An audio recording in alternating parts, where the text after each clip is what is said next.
My name's Jon. I'm from Melbourne in Australia. You were born there?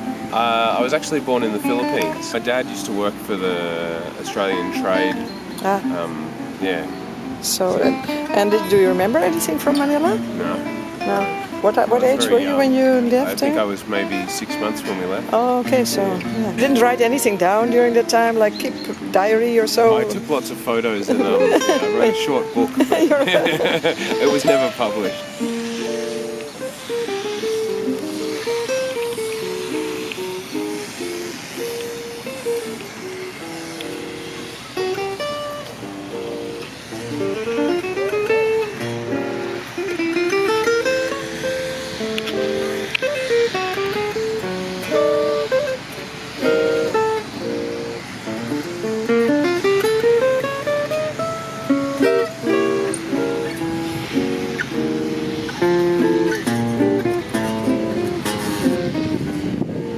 Do you think you through your parents or through being born there took anything from the Philippine culture or from the Philippines with you in your life in Australia or in yourself?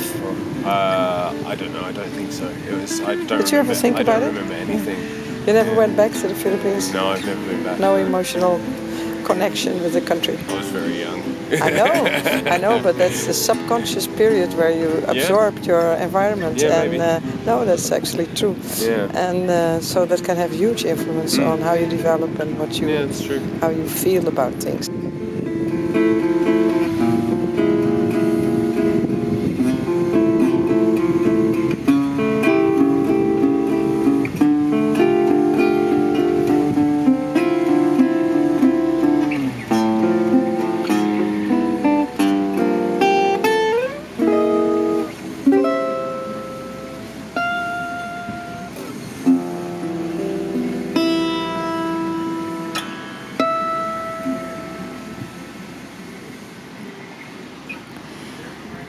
So what was it that you played? It was nothing. I made it up.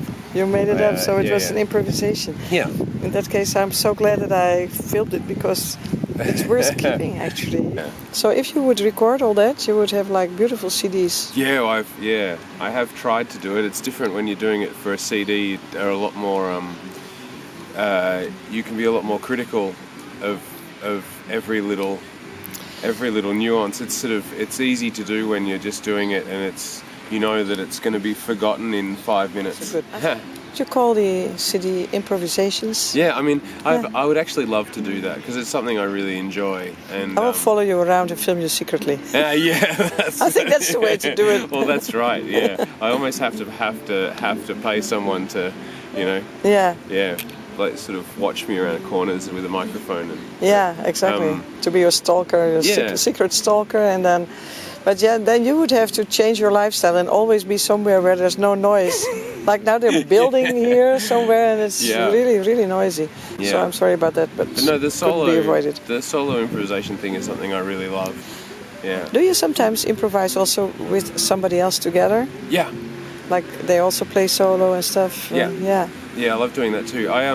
Before I got into Gypsy jazz, I and I still do, sort of played a lot of, I guess you call it sort of modern jazz, but very sort of improvised modern jazz. Like I went to a university that was very into sort of free jazz and all that. And while I never really embraced that, I think I still have a lot of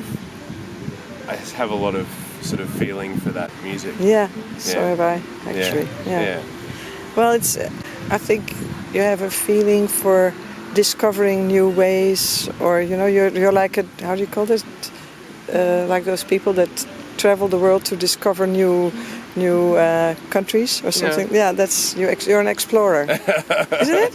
Yeah, it has to do with that. Yeah. And would you say that in your life you're also an explorer? Yeah, to a point, I suppose.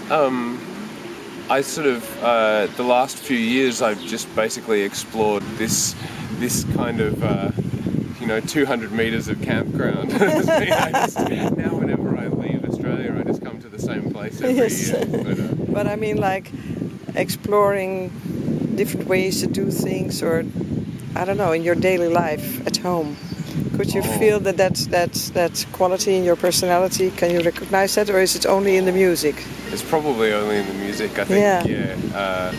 I'm not a very exciting person.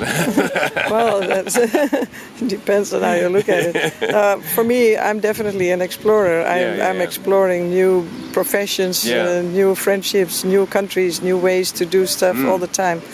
Yeah. So I wondered if that was the case for everybody. So apparently the answer is no. I'm a very curious person. But sure. Yeah. I tend to get obsessed about things. Yeah, like what? Can you give an example? Well, obviously music is one. I've just gotten really obsessed with the double bass. I'm practicing that a lot. Yes. And really enjoying that. So you just started with it recently? I bought it. I bought this instrument because this is something I wanted to do for 20 years. Yeah. And so I bought this instrument about a year and a half ago, and the first thing that I did was play it too much, and I damaged my tendons, and so I couldn't really play for about 6 months. That's terrible. And then I've just started with a teacher and fixed up some things with my technique, and now it's good. Now I can practice for 3 or 4 hours a day, and it's really nice. It's quite heavy, your bass, isn't it? It's really, you have to be strong. Yeah. And do you prefer with the bow or the picking? At the moment, I'm really enjoying. I'm trying to learn the bow. Yeah. And it's really good. I love it. It's it feels like a real instrument. It sounds beautiful.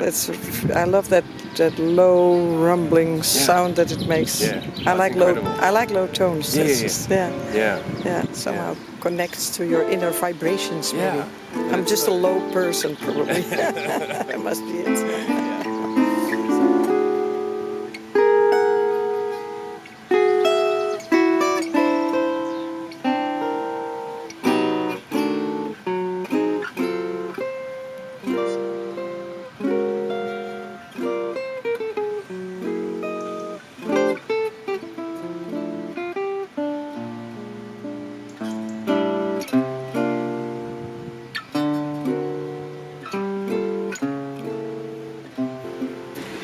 I probably do about roughly half and half teaching and gigs, and the gigs are everything from from concerts to weddings to bars and anything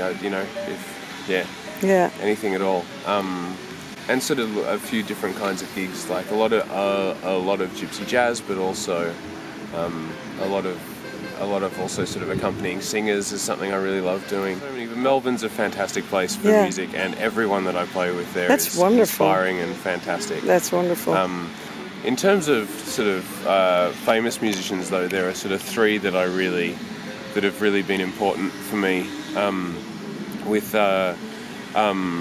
When I was studying jazz, Jim Hall was my sort of biggest influence, and I listened so much to him and still do listen to him a lot. And then when I found this music, I got really into Chavela Schmidt. Yeah. And I remember many people said last year that you play a bit like Chavela. Yeah. Your sound reminds them of Chavela. I've really tried to do that. Being quite conscious. I used to practice with videos of him. Then also for a long time I was listening and still do listen to a lot of Bach, and I really love that music. And I've studied it a bit and played it a bit, and that really, I think, is the greatest stuff that's the greatest music that's ever been made. So imagine Bach would walk around now, he would be improvising. You could improvise together. That's right. Imagine that you would be improvising with Bach. Yeah, well. That's interesting, isn't it? It is.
By the way, you just sold your guitar, didn't you? I did just sell my guitar. What kind of guitar was that? It was a 1979 Favino. Wow, okay. Yeah. Why did you sell it? Why did I sell it? Yeah. Oh, I've had a new guitar for about 2 years now. I just got a DuPont MD50B, and it's. You like the DuPont? I remember. Yeah. So now I gave you my guitar to play on, which is a tiny little lady guitar compared for a big guy like you. Yeah. But I love my guitar. It's built by Vadim Stankovičius. Yes, I'm pushing for him because he's amazing. But that's what I think. What do you think of the guitar? Can you tell me that? Oh, I think it's great. And I played Bina's guitar, which is from the same maker, yesterday, and that was a different guitar because it's bigger than this, which is a very small guitar. It was really a masculine guitar. Yeah. This is a real feminine guitar. Yeah. The one he made for Bina is very masculine. Isn't it? Also the look of it. Yeah. It's like a men guitar. Yeah. But no, they were both beautiful guitars. They've got I like playing this. I played this one for the first time yesterday, and I like this one because it makes me play very differently. Yeah, in what way? Well, it's a smaller guitar. It doesn't feel. It doesn't feel like it doesn't make me want to really attack it like I would attack my own guitar, which is probably good for you, right? You don't want me to attack it. But yeah, But when I've been playing this guitar, sort of using a different right hand technique, really? Being a little bit more kind of sensitive, delicate. And, and it's nice. It's just got this beautiful.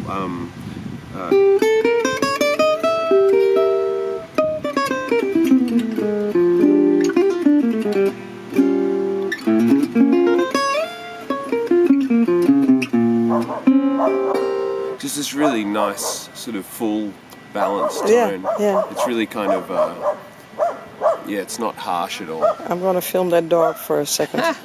So